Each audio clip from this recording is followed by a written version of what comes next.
The Holy Gospel according to Matthew. Jesus said to the disciples, "For it is as if a man going on a journey summoned his slaves and entrusted his property to them. To one he gave 5 talents, to another 2, to another 1, to each according to his ability. Then he went away. The one who had received the 5 talents went off at once and traded with them and made 5 more talents. In the same way, the one who had the 2 talents made 2 more talents. But the one who had received the 1 talent went off and dug a hole in the ground and hid his master's money. After a long time, the master of those slaves came and settled accounts with them. Then the one who had received the 5 talents came forward, bringing 5 more talents, saying, 'Master, you handed over to me 5 talents. See, I have made 5 more talents.' His master said to him, 'Well done, good and trustworthy slave. You have been trustworthy in a few things. I will put you in charge of many things. Enter into the joy of your master.' And the one with the 2 talents also came forward, saying, 'Master, you handed over to me 2 talents. See, I have made 2 more talents.' His master said to him, 'Well done, good and trustworthy slave. You have been trustworthy in a few things, and I will put you in charge of many things. Enter into the joy of your master.' Then the one who had received the 1 talent also came forward, saying, 'Master, I knew that you were a harsh man, reaping where you did not sow and gathering where you did not scatter seed. So I was afraid, and I went and hid your talent in the ground. Here you have what is yours.' But his master replied, 'You wicked and lazy slave, you knew, did you, that I reap where I did not sow and gather on my return, and gather where I did not reap? Then you ought to have invested my money with the bankers, and on my return I would have received what was my own with interest. So take the talent from him and give it to the one with 10 talents. For to all those who have, more will be given, and they will have an abundance. But from those who have nothing, even what they have will be taken away. As for this worthless slave, throw him into the outer darkness, where there will be weeping and gnashing of teeth.'" The Gospel of the Lord. Well, first off, let's talk about talents. What is a talent? I've heard so many ministers say along the way that if you can play the piano, then you've been given a talent. If you can sing, you can.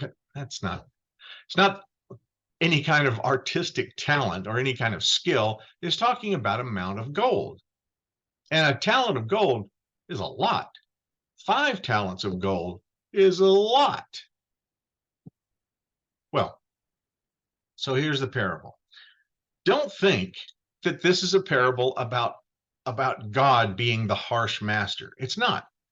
When Jesus is talking about this, he's talking about, here is someone who is harsh, this master, and he gives this money to his slaves and says, "Do with it what you will." And when he comes back, of course, we find that the one who has 5 has doubled it, the one who has 2 has doubled it. But what we're really supposed to get out of this, and this is very appropriate for Thanksgiving Sunday, what we're getting out of this is these servants of his.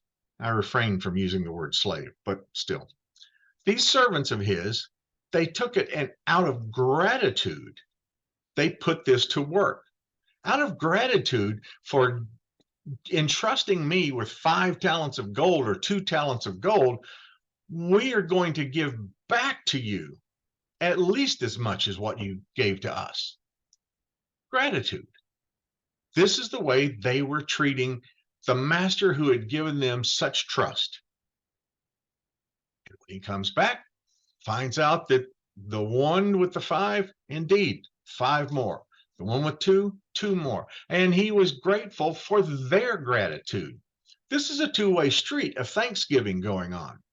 The servants were thankful that they had been trusted with this. They'd been trusted with money to invest or money to double, to multiply. And then when the master comes back, okay, he's a harsh man. We think that he's a harsh taskmaster. That's what it sounds like. At least that's the description of the one. We don't hear the one who had been given 5 talents. He doesn't say anything about that. The one who had been given 2 talents doesn't say anything about that. It's the one who says, I know you're harsh.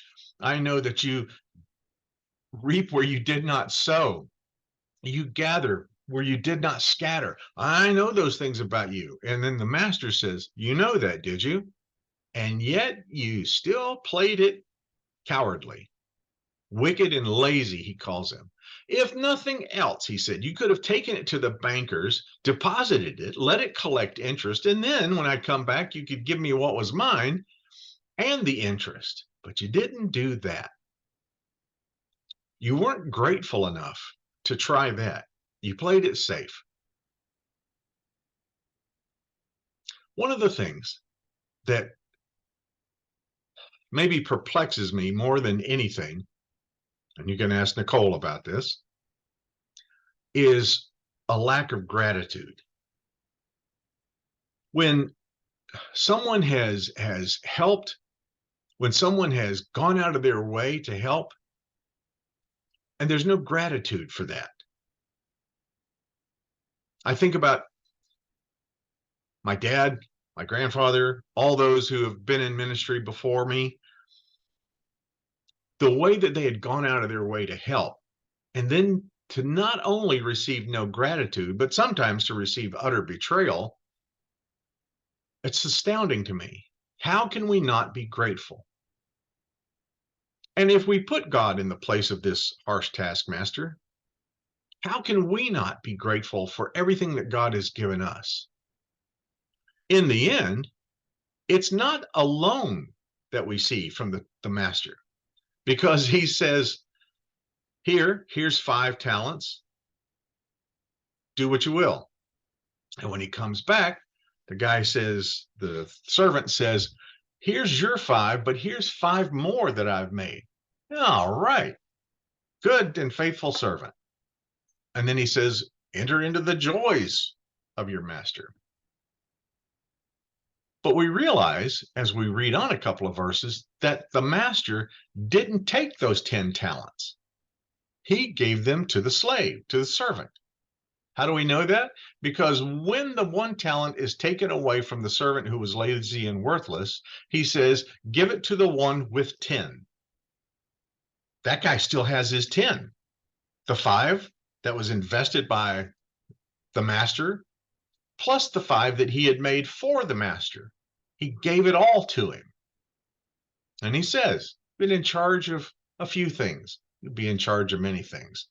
But this one who has done nothing, no show of gratitude, but only criticism, I know that you're harsh and you gather where you did not scatter and you reap where you did not sow. Yeah, toss him out. Now, we always hear that phrase, let him be cast into the outer darkness where there is weeping and gnashing of teeth, and we always interpret that as hell, and that's not what it is. He's talking about being thrown out of the master's house, because when the one with the 10 talents now, has reported back, enter into the joy of your master. The 4, enter into the joy of your master. But this guy, no, you don't have any place here. You don't have any place in the master's house. Rather, let this guy be thrown into the outer darkness. He's just talking about being thrown out of the house where there's no street lamps, there's no houses, no lighting, no anything like that. Throw him out where it's going to be dark and it'll be cold. Thrown out where there will be weeping and gnashing of teeth. Weeping because they're afraid in the darkness. Gnashing of teeth should be read chattering of teeth. He's cold, being thrown out of the warmth of the master's house. Out, you want to act on your own? You want to defend yourself? Then go out and be on your own. Go out where it's cold. Go out where there's no light. Go out where there's no warmth of the master's house. That's the parable. Be grateful. In this time of Thanksgiving, We have so much to be thankful for, but Thanksgiving should extend 365 days a year. Our prayers should begin with thanksgiving and frankly end with them too. Most of my prayers are simply thanks. Thank you for the food.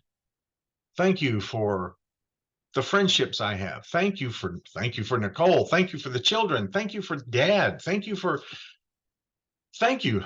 the things that are so meaningful in my life.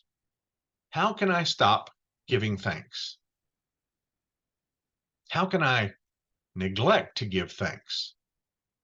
How can I look at the families that are gathered around us on Thanksgiving and say anything except thank you for what we have together, what we have as children of God, what we have as families?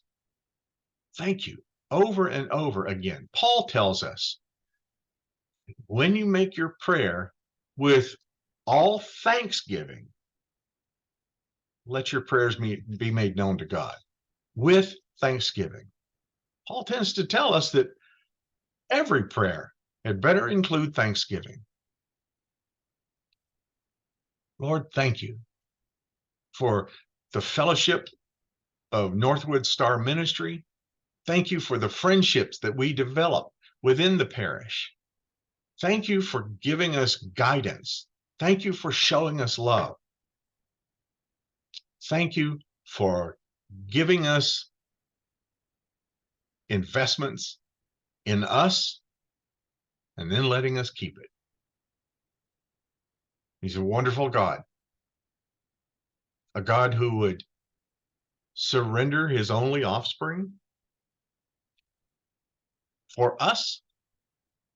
All we can say is thanks be to God. Happy Thanksgiving.